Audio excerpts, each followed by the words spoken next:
प्रिय विद्यार्थियों, आज हम बात करने जा रहे हैं सामाजिक नियंत्रण के सिद्धांत की, जिसे हम थ्योरी ऑफ सोशल कंट्रोल के भी नाम से जानते हैं। वीडियो में आगे बढ़ने से पहले यदि आप हमारे चैनल पर नए हैं तो इसे सब्सक्राइब करें और यदि आपको वीडियो पसंद आती है तो लाइक अवश्य करें।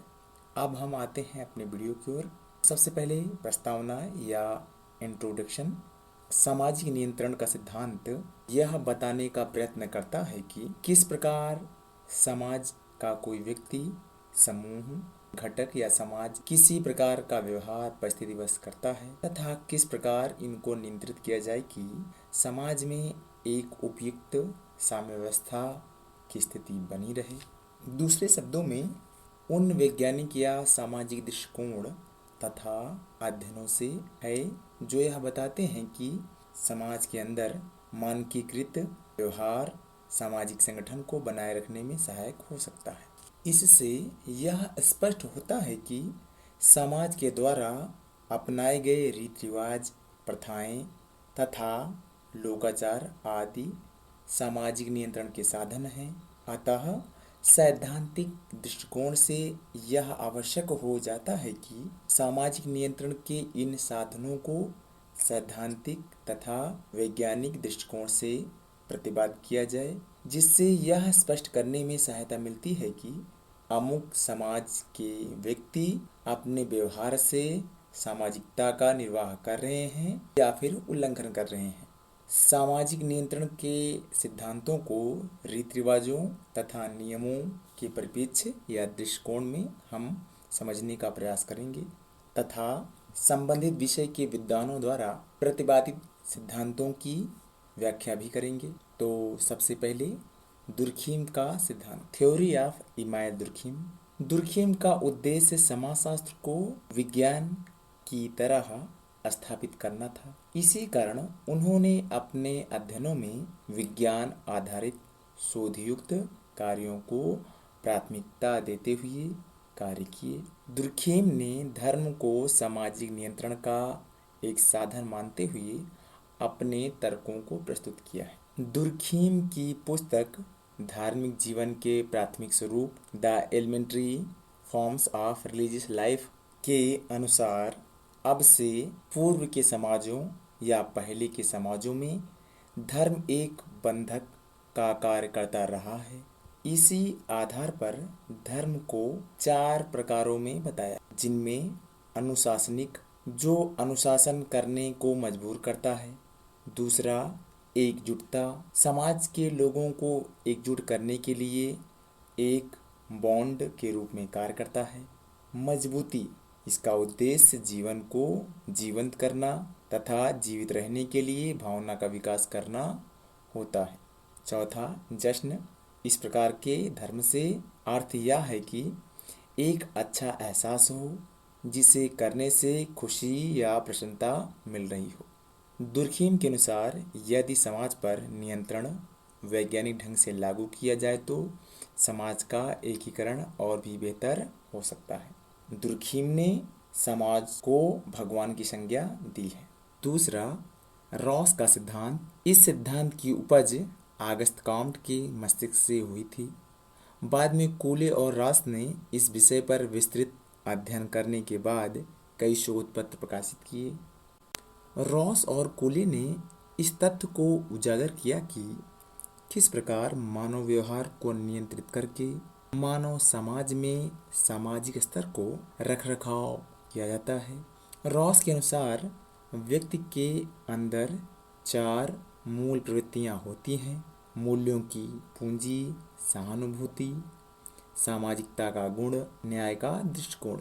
इसी आधार पर मनुष्य सामाजिक होता है तथा समाज में सामंजस्य के साथ रहता है। हालांकि सामाजिक विकास होता गया, मनुष्य में एक और प्रवृत्ति पैदा हुई जो उसे स्वयं के स्वार्थ की तरफ ले गई। मानव का यह बदला हुआ स्वरूप सामाजिक नियंत्रण के रूप में सामने आया, जिससे एक मनुष्य ने दूसरे के ऊपर नियंत्रण करना आरंभ कर दिया। रॉस का यह भी मत है कि सामाजिक नियंत्रण किसी उद्देश्य या सामाजिक वर्चस्व के कारण भी सामाजिक परिवेश में नियंत्रण है। यही प्रवृत्ति समाज की तथा जीवन की आवश्यकता की भी पूर्ति करते हैं या सहायक होते हैं। तीसरा, पार्सन्स का सिद्धांत। टाल्का पार्सन्स एक प्रसिद्ध अमेरिकी समाजशास्त्री थे। पार्सन्स ने एक सामान्य सिद्धांत विकसित किया जिसे क्रिया का सिद्धांत कहा जाता है।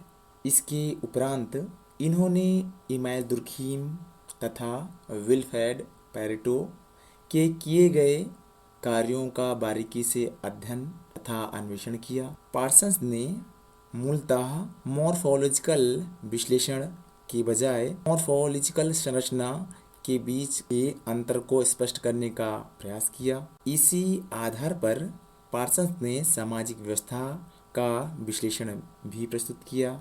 सामाजिक नियंत्रण की व्यवस्था में मनुष्यों के सामान्य व्यवहार को नियंत्रित करने के नियम होते हैं। इन नियमों को दूसरे सहायक नियमों की सहायता से प्रतिबंधित किया जाता है। जैसे अच्छे आचरण के लिए पुरस्कार दिया जाता है और बुरे आचरण के लिए दंडित किया जाता है। पार्सन्स का सामाजिक एकीकरण और मानवतंत्र के संबंध में दिया गया तर्क अत्यंत उत्तम और तर्कसंगत है। चौथा, समनर का सिद्धांत। समनर की पुस्तक लोकरीतियाँ, जो एक सामाजिक महत्व की लोकरीतियाँ, रिवाज, शिष्टाचार, आचार और नैतिकता आदि से संबंधित अध्ययन पर आधारित है। समनर येल विश्वविद्यालय अमेरिका में इतिहास, राजनीति शास्त्र व समाजशास्त्र के प्रोफेसर थे। इन्होंने भारतीय समाज में महिलाओं की स्थिति पर भी शोध पत्र प्रकाशित किए हैं। समनर का सामाजिक नियंत्रण के संबंध में कहना है कि लोकरीतियाँ सामाजिक बल हैं जो समाज के अंदर नियंत्रण तथा सामाजिकता उत्पन्न करने का कार्य करती हैं। इस प्रकार से समाज के अंदर कई ऐसे नियम, कानून, प्रथाएं आदि प्रचलित हो जाती हैं जिनका निर्वाह करना सामाजिक मनुष्य के लिए बाध्यता हो जाती है। सामाजिक नियंत्रण के अन्य सिद्धांत, जिनमें स्पेंसर, अरस्तु, प्लेटो एवं गिडिस के सिद्धांत आते हैं। हर्बर्ट स्पेंसर को विकास, वस्तुनिष्ठवाद, उपयोगितावाद आदि विषयों पर शोध करने के लिए जाना जाता है। स्पेंसर का सामाजिक नियंत्रण के संबंध में मत है कि राज्य समाज पर नियंत्रण रखने का प्रमुख साधन है। स्पेंसर का यह भी मानना था कि मनुष्य में डर की भावना होती है तथा राज्य समाज पर डर द्वारा नियंत्रण रखता। अरस्तु और प्लेटो ने पारिवारिक जीवन, रीति रिवाजों, परंपराओं, सामाजिक संहिताओं का वर्णन किया है। इसी प्रकार से गिडिंग्स ने समाज को बेलगाम घोड़ा कहा है और उन्हें बताया कि जब तक यह नियंत्रण में रहेगा, सही रहेगा, नियंत्रण ना होने पर यह सब कुछ बर्बाद कर देगा।